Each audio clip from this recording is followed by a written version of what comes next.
In this lecture, we are looking at the derivative of inverse tangent of x. Once again, we have to restrict the domain of tangent to negative pi over 2 to pi over 2, so tangent function becomes 1 to 1. We can define the inverse function, and so on and so forth. So we always use this fundamental property for inverse functions. Tangent of inverse tangent of x equal to x. So we use the chain rule, we differentiate things on both sides.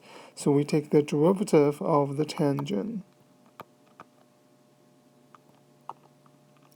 and we plug in the inverse tangent of x times the derivative of inverse tangent of x,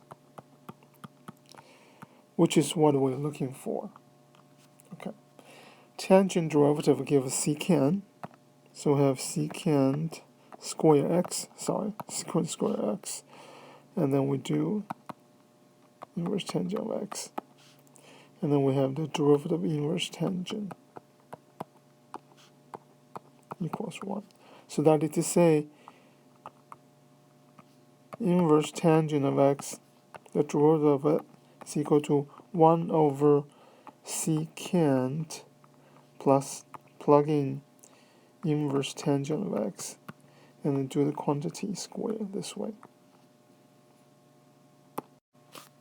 So then if we set u equals inverse tangent of x, that means tangent of u equals x. Again, we are using this high school trigonometry trick.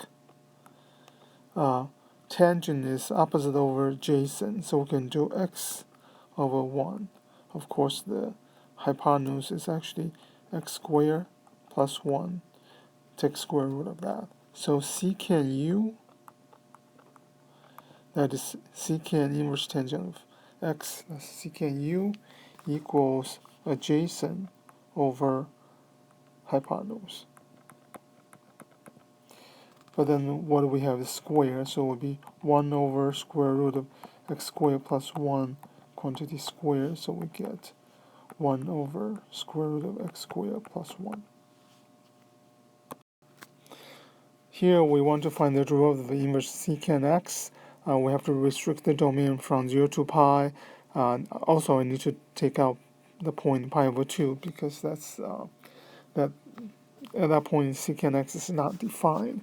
So once again, we use the trick secant of inverse secant of x equals x.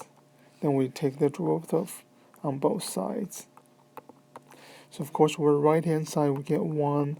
The left-hand side we get secant prime, which is secant x times tangent x, and then we have to plug in the inverse secant of x times the derivative of inverse secant.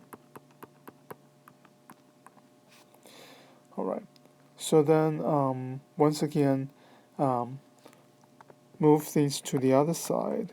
The derivative of inverse secant x prime is equal to 1 over secant, then we have to do inverse secant of x times tangent inverse secant of x. The first part here is really simple because it's secant of inverse secant of x, so that would be 1 over x. We have seen that earlier. And then the second part is tangent of inverse secant of x. Again, we have to use the high school right triangle trigonometry trick. So if we let u to be inverse secant of x, that means secant of u equals x. Okay. So then if we look at the definition of secant is adjacent over, hypotenuse over adjacent. So it'll be x here over adjacent 1. So here it will be square root of x squared minus 1. So then in this case, what are we looking for is tangent of u. sorry, not inverse tangent, just tangent of u. Tangent of u in this case would be opposite over adjacent of square root of x squared minus 1. So put this into here, then we have the derivative equals 1 over x times square root of x squared minus 1.